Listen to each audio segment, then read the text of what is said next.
Assalamualaikum warahmatullahi wabarakatuh.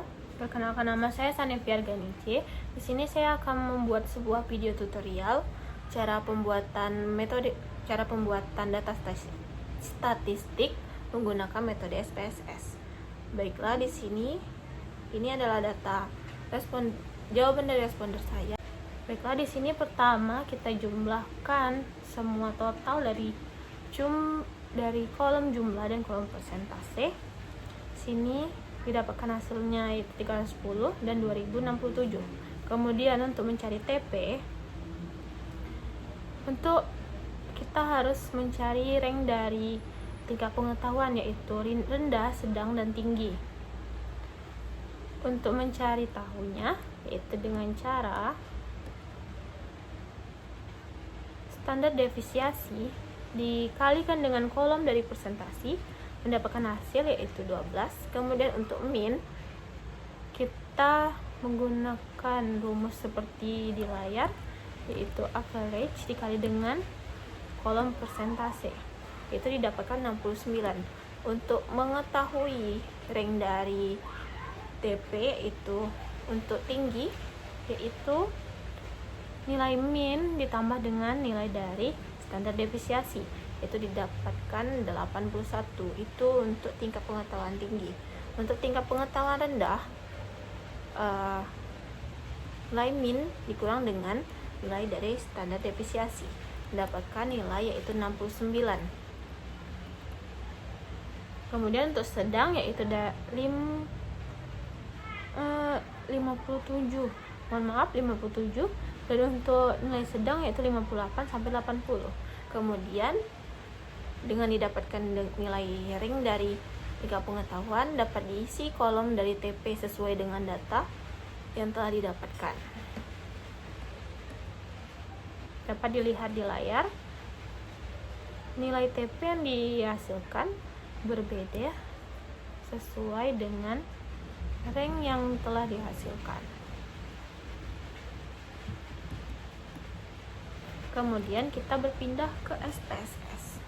Di sini semua data telah dipindahkan ke SPSS, yaitu letaknya di data view. Kemudian kita pindah ke variabel view. Di sini telah diubah nama, desimal telah dinolkan. Kemudian kita ubah value-nya. Value yaitu 1 kurang tahu, 2 tahu, dan 3 sangat tahu.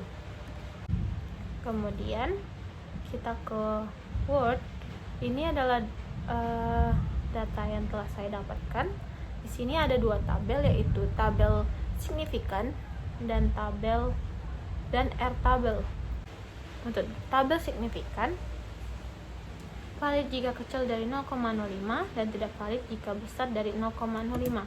Untuk R tabel, di sini data yang kita dapatkan adalah 30. Kemudian kita cari di R tabel, mendapatkan hasil 0,361. Di sini valid jika R hitung kecil dari R tabel dan tidak valid jika R hitung besar dari R tabel.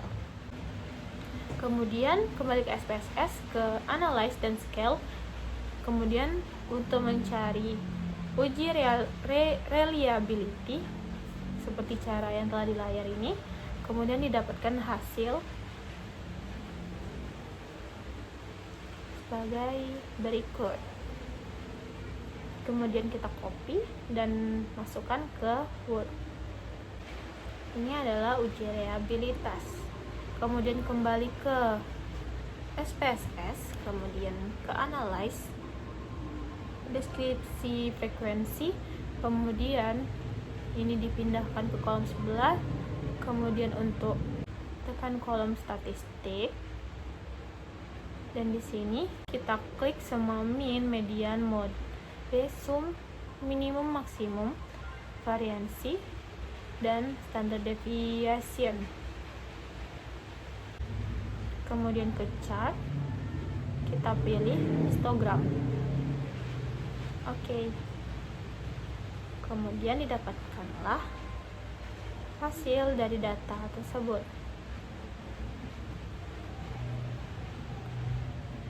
Bisa dilihat, ini adalah histogram dari data yang telah kita dapatkan tadi.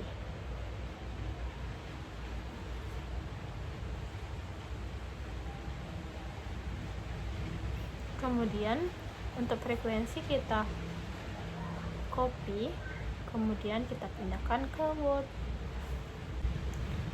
Ini adalah uji statistik.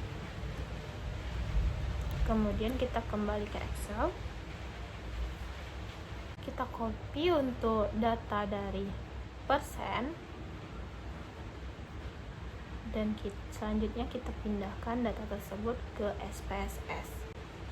Caranya yaitu letakkan di data view, kemudian paste di kolom baru. Kemudian untuk membuatnya, kita ke variabel view, ubah nama sesuai tadi, yaitu persentase. Kemudian untuk desimalnya kita nolkan, untuk value kita kosongkan saja. Kemudian kita lanjut ke analyze, kemudian deskriptif statistik dan frekuensi. Kemudian kita ubah untuk variabel, yaitu diisi dengan persentase. Kemudian statistiknya kita hanya pakai yang mean. Kemudian untuk dispersionnya kita pakai hanya standard deviation. Continue dan oke. Ini adalah data hasilnya. Kita copy. Sini datanya yaitu mean-nya 69, sama seperti yang kita dapatkan tadi, dan standard deviation-nya yaitu 12. Kita copy dan masukkan ke Word.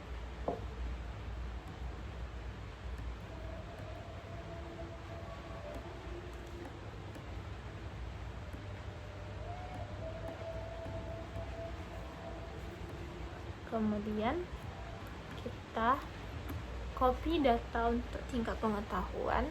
Caranya sama seperti tadi, yaitu copy data dari TP tersebut, kemudian masukkan ke data view, kemudian ubah di variabel view, yaitu tingkat pengetahuan TP, kemudian desimalnya kita nolkan, dan value yaitu 1 rendah, 2 sedang, 3 tinggi. Karakteristik responder yaitu yang pertama yaitu pendidikan. Kita copy data dari kolom pendidikan, kemudian kita pindahkan ke SPSS di data view, kemudian paste di kolom baru. Kemudian untuk name di variabel view kita buat pendidikan, desimal kita nolkan, dan untuk value kita pakai 1 pengetahuan kurang, 2 pengetahuan sedang, dan 3 pengetahuan tinggi.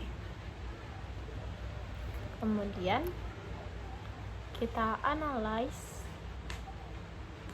deskriptif statistik, kemudian cross tab. Untuk kolom row kita isi dengan TP, dan untuk kolom kita isi dengan pendidikan. Kemudian oke. Ini adalah data dari karakteristik pendidikan untuk pendidikan. Kemudian kita copy dan masukkan ke dalam Word. Di sini. Kemudian kita ke karakteristik responder yang kedua, itu jenis kelamin. Datanya kita salin dan pindahkan ke SPSS dengan cara yang sama, bisa dilihat di layar.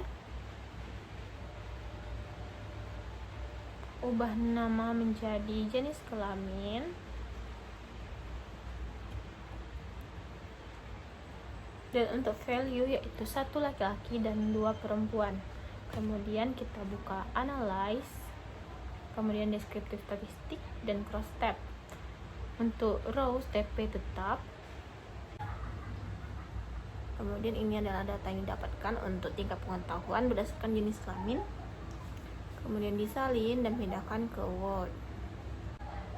Kemudian kita pindah ke data selanjutnya, yaitu berdasarkan pekerjaan. Datanya di input, kemudian disalin ke SPSS. Kemudian kita ubah namanya menjadi pekerjaan, desimal dinolkan. Kemudian untuk value 1 yaitu ASN, 2 IRT, ketiga wira swasta, dan keempat yaitu petani. Kemudian kita masuk ke analyze, kemudian deskriptif statistik, kemudian ke cross tab. Lalu untuk TP tetap di kolom rows dan kolom pekerjaan. Kemudian didapatkan data hasil ini tingkat pengetahuan berdasarkan pekerjaan seperti di layar. Kemudian kita kembali ke SPSS, buka analyze, deskriptif statistik, kemudian ke cross tab. Kemudian kita pindahkan, kita tukar pekerjaan menjadi P1, P2, P3, P4, dan P5. Kemudian didapatkan data seperti di layar. Kemudian kita salin dan kita pindahkan ke Word. Nah, ini adalah data-data yang kita dapatkan dari pengolahan data statistik menggunakan metode SPSS. Yang pertama, di sini ada tingkat pengetahuan berdasarkan pendidikan, yaitu ada pengetahuan kurang, pengetahuan sedang, dan pengetahuan tinggi. Untuk tingkat pengetahuan rendah, di sini ada 2 orang dengan pengetahuan kurang, 3 orang dengan pengetahuan sedang, dan 1 orang dengan pengetahuan tinggi. Untuk tingkat pengetahuan sedang, di sini ada 6 orang pengetahuan kurang, 5 orang pengetahuan sedang, dan 8 orang pengetahuan tinggi. Dan untuk tingkat pengetahuan tinggi ada 3 orang pengetahuan kurang dan 1 orang pengetahuan sedang, kemudian 1 orang dengan pengetahuan tinggi. Untuk tingkat pengetahuan berdasarkan jenis kelamin, di sini tingkat pengetahuan rendah laki-laki ada 5 orang dan perempuan ada 1. Untuk tingkat pengetahuan sedang, di sini ada 9 orang laki-laki dan 10 orang perempuan. Dan tingkat pengetahuan tinggi, di sini ada 1 orang laki-laki dan 4 orang perempuan. Kemudian untuk tingkat pengetahuan berdasarkan pekerjaan, di sini untuk tingkat pengetahuan rendah ASN 2 orang, IRT 2 orang, wira swasta 2 orang, kemudian petani tidak ada. Untuk tingkat pengetahuan sedang, di sini ASN 4 orang, IRT 5 orang, wira swasta 4 orang, kemudian petani ada 6 orang. Untuk tingkat pengetahuan tinggi, di sini ASN ada 3 orang, IRT tidak ada, wira swasta 2 orang, dan petani tidak ada. Kemudian ini untuk uji reliabilitas. Berdasarkan nilai crunch, didapatkan hasil 0,607. Berarti data kuesioner ini dikatakan reliable atau konsisten karena nilai crunch batch-nya yaitu besar dari 0,6. Baiklah, sekian dari saya, semoga bermanfaat. Lebih dan kurang saya cukupkan. Wassalamualaikum warahmatullahi wabarakatuh. Terima kasih.